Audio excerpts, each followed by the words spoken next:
Euros cheat sheet today. Are we still on Group B?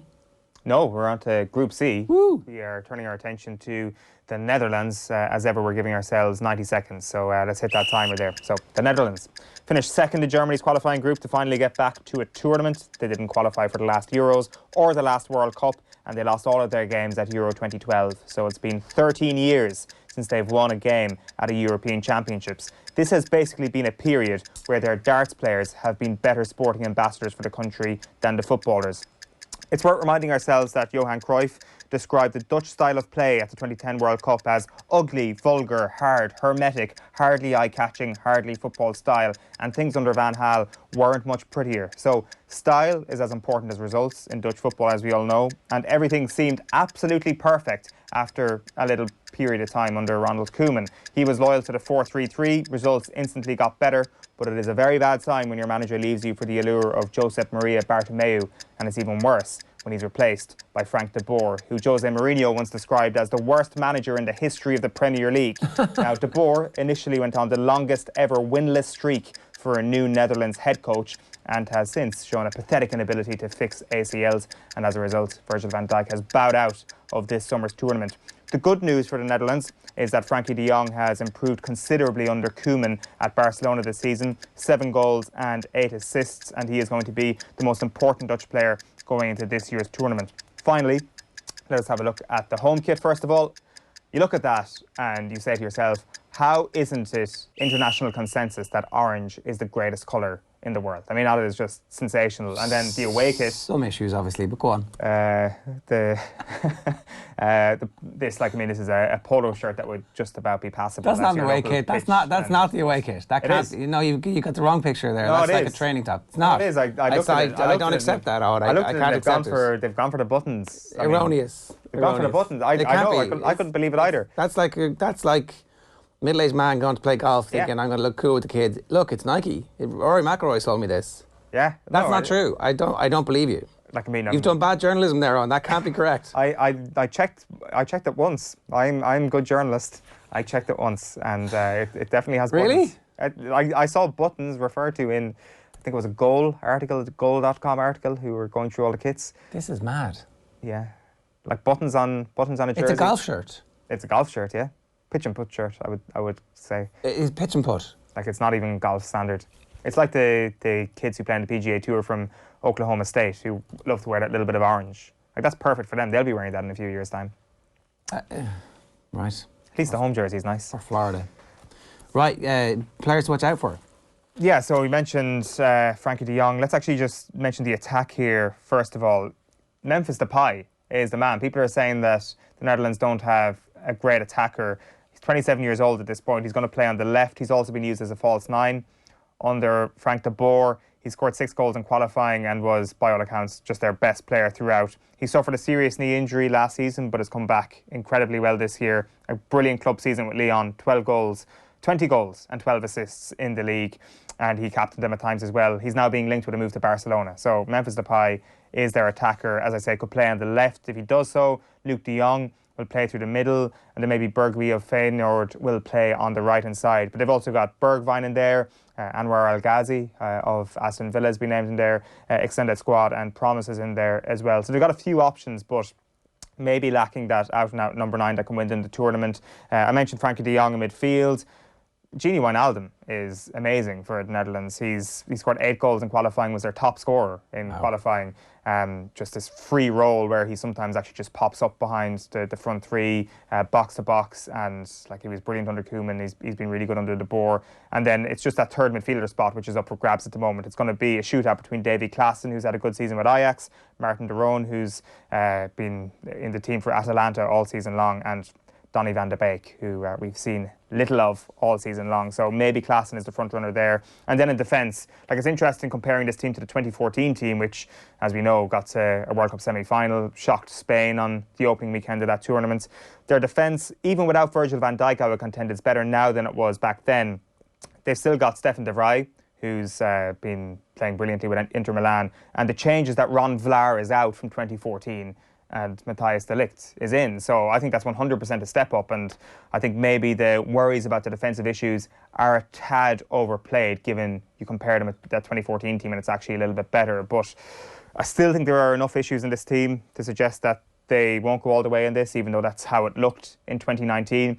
I'm tentatively going to predict that they're going to be semi-finalists because they're on a relatively easy side of the group. Like we've gone through, who was it yesterday? Belgium. Their path to the final is really, really tough. I do think the Netherlands will top their group, then they'll beat Sweden, then they'll beat Turkey, although like that one could go either way. But then they will lose the semi-final because it'll be either England, Portugal or Spain in that semi-final. Especially England or Portugal, I suspect, would take this Netherlands team. It's time for us to do our second Euros cheat sheet today.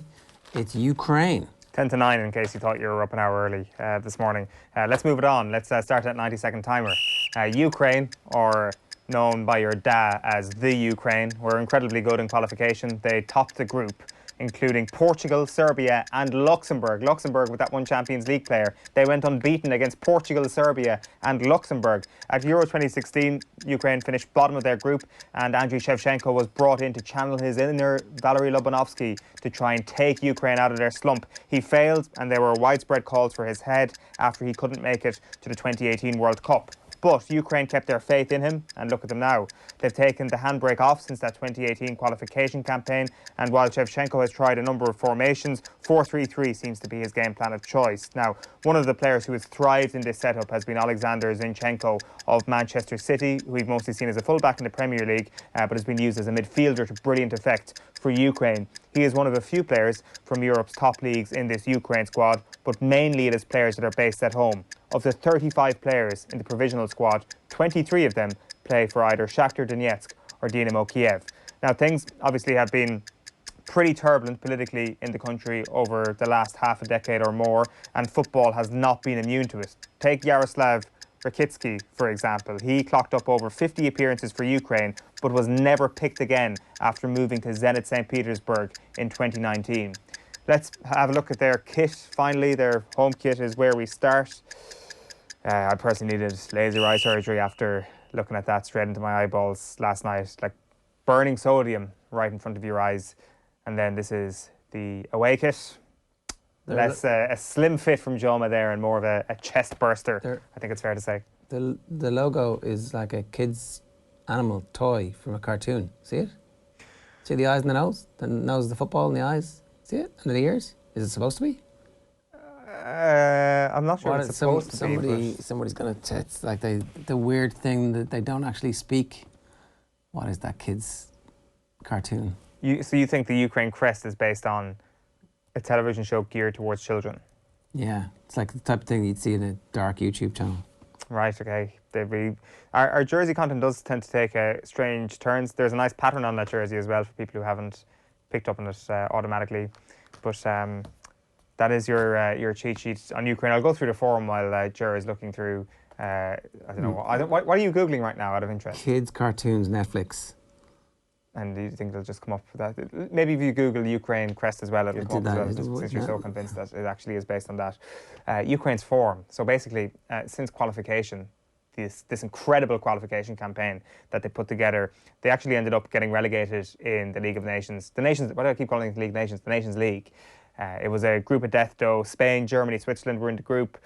They did beat Spain and Kiev in that group. They've drawn every game, 1-1 then in World Cup qualification. They've played France, Finland, Belarus, and then they played Bahrain in a friendly on Sunday night. And the result in that one also happened to be 1-1. How are you getting on there? Nearly. Okay, I'll go through some of the key players while Ger continues to Google. So let's start with the attack, as we pretty much do with all these teams because it's way sexier than the defence. Roman Yaremchuk. This is the guy who led Ukraine in qualification goal scoring. He only scored 4 goals. Nothing sensational, but still their top scorer. Has scored 17 goals in the Jupiter League in Belgium this season. He will lead the line, and he's relatively competent to do enough damage in their group. Their main attacking force, creatively, is Atalanta's attacking midfielder Ruslan Malinovsky, who will create everything. He's got 8 goals, 12 assists in Serie A this season. He can actually play right in front of the defence as well as right behind the attack, so he'll be all over the place. And then a name that's probably as recognisable as any Ukrainian player to Premier League viewers is Andriy Yarmolenko. who has struggled for fitness with West Ham this season. Another player who got COVID. West Ham obviously had a brilliant season, but Yarmolenko was in and out throughout the year. He's actually Ukraine's second top scorer of all time and only 10 goals behind Andriy Shevchenko. So he'll have that target in mind and will likely play on the right of the front three. This is a really good team, Ukraine. Their defence is solid as well. Matvienko of Shakhtar Donetsk will be their mainstay at centre-back. And Andriy Piatov, who has played forever, it seems, will continue in goals, despite the fact that they've got Andriy Lunin, who is on Real Madrid's books, who is a wonder kid in the goalkeeping stakes. It looks like Piatov, who is 37 this summer, will continue in goals. And I bought Ger Gilroy enough time to tell us, what is the crest? Bing Bunny. Bing Bunny. Yeah. What the hell is Bing, B-I-N-G? Yeah, Bing Bunny. Bing Bunny, it sounds like a terrible... Bing is the name of the cartoon, and the star is a bunny, and the crest is the same. That's what I'm saying. Okay. Yeah, the Bing Bunny, the Ukrainian mascot. I'm looking at it here. Yeah, I mean, it's wow. I mean, the likeness really couldn't be more. I mean, you don't see it? Bing, Maybe I've got some. I think it's there. You are experiencing some sort of trip this morning to be able to see the crest of a jersey turning into an actual rabbit in front of your eyes. Microdosing on football. Wow, the Ukrainian football team does weird things to a man. The Bing Bunny crest. But that crest is weird. It is weird. I'm not denying that at all. It's definitely there's. Look, I can see eyes and a nose and ears. Can you not? Like when you put it that way. Look, it's like fairly obvious. Can we get the jersey back up, if possible? Like, can we see the eyes? I can see what you mean. Like the football in the middle, that's your nose. Got your nose. The cheeks are the two things, and then the eyes actually on the other jersey, the eyes are kind of yellow, and the ears are pretty clear, and it's got a mohawk in the middle, right?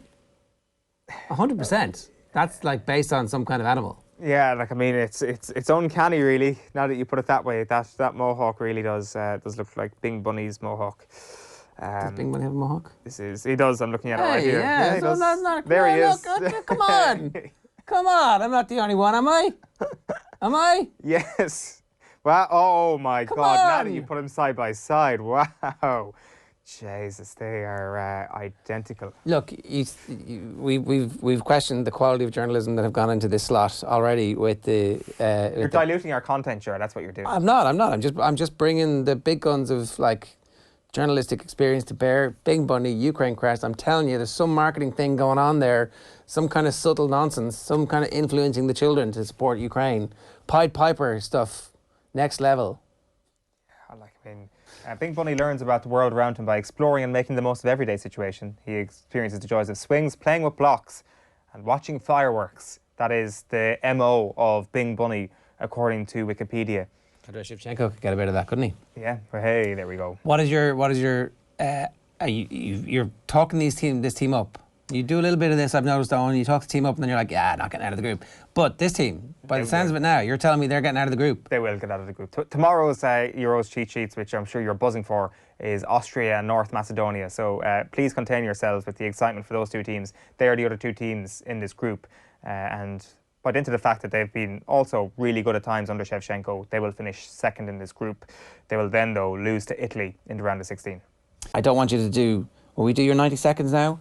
On North Macedonia? Yeah, I mean, it's North Macedonia morning, not Manchester United morning. Let's give ourselves 90 seconds for a breakdown of North Macedonia, our next team in Group C. So, North Macedonia at their first ever major tournament, and they're here thanks to the greatness of the Nations League. While Poland and Austria finished above them in their group, North Macedonia finished ahead of Israel and Slovenia, but it was those wins against Kosovo and Georgia in Path D of the playoffs that qualified them for this tournament.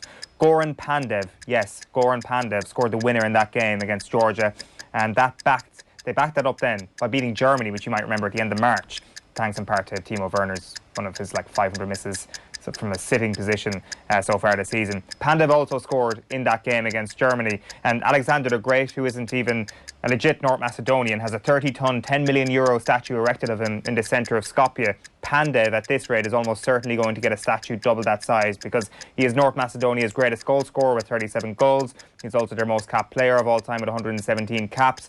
They're only at the tournament because of him, and he turns 38 this summer. If they get any sort of win, he will be the oldest outfield player to ever play in a winning side at a European Championships. I guess you could say we are in the middle of a Goran pandemic. Hey. No apologies for that one.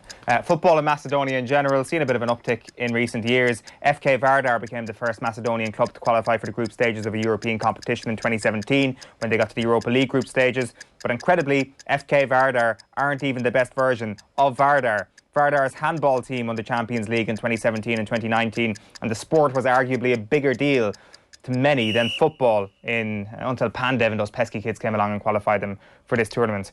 I've been stopped in my tracks by that whistle. There's no more you need to know about Macedonia except for the fact that they haven't even released their kits. But thankfully, Macedonian Footy on Twitter has posted a photo of the kits they were wearing last year. So do we expect something like this? I don't know. They're keeping their cards close to their chest, whatever's going on with the kit makers in North Macedonia. Okay. Anything else that, what's your prediction for them? To finish bottom of the group. Right. But an amazing story to get there. An amazing story. This is where we patronise them the way BT Sport patronised Villarreal. Yeah, exactly. They do have a couple of players worth talking about. They'd like to have Yanni Alioski of Leeds United, of course. We love Leeds United full-backs on this show. He may not be any Luke Ayling, but he is certainly a good player. He's going to have loads of influence from left wing back. He tends to stay there. He's not one of those players who gets moved into midfield because he's a notable name. He will play on the left. The other wing back is Stefan Riskovski, who plays for Dinamo Zagreb. Those two players are key. You'll have Pandev up front playing in a sort of roaming role. And then they've got Nestorovski playing beside Pandev, or maybe leading the line as well. He plays for Udinese, and again, just kind of bringing that big club experience. In terms of any other players that are worth mentioning, you've got Elif Elmas, who came close to joining Leeds last summer. Actually, he plays for Napoli, although mostly off the bench. And then their goalkeeper, Stole Dimitrevski. He is the starting goalkeeper for Rayo Vallecano, looking to get a move to a top La Liga team. He is keeping Zinedine Zidane's son out of the starting team at Rayo at the moment. So, right. Great story, but bottom of the group. We've got another Euros cheat sheet coming for you. Who we got? We've got Austria. Let's give ourselves 90 seconds. Never have they got out of their group at a European Championships. They finished bottom of a group involving Iceland, Hungary and Portugal in 2016, and they have not qualified for a World Cup since 1998. But they will fancy their chances of getting out of a group this time with the group they're in. As you've mentioned, they've got North Macedonia. They've already beaten them twice in qualifying, and when they finished second in Poland's group. Now, their nickname in the local tongue is Das National Team. Unfortunately, I don't speak Austrian, so I can't translate that one for you. But the main player on Das National Team is still David Alaba, who we know all about. We have yet to see a position that David Alaba is unable to play, and reports this week suggest he is very much going to be a Real Madrid player next season. For the national team, Das National Team, he's likely to play on the left wing this summer.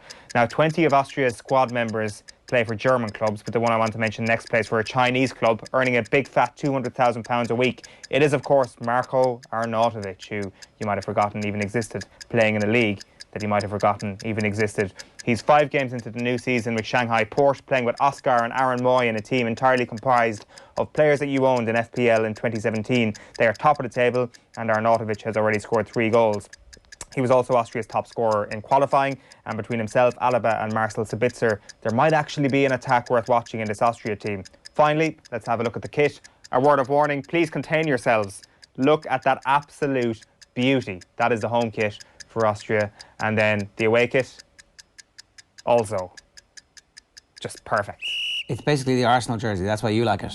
Yeah. Like, I mean, it's just so gorgeous. I mean, it's so nice. You're such a homer. It's so nice. I mean, like that home jersey for Austria is the one that I would pay money for above all others. That's just name a better international jersey. It's just the Arsenal. It's just the old traditional Arsenal jersey. That's exactly what it is.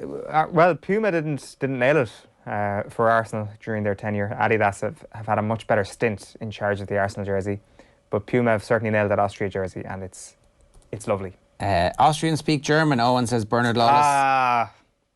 I know that. Austrians are sound lads and very good drinkers, says Will. And Guten Morgen, says Frank. No, actually, I actually didn't know that about Austrians. I think that was actually supposed to be a joke. But I wrote it while delirious after the Manchester United game last night at about midnight. So to be honest with you, I don't really know. That's fair enough.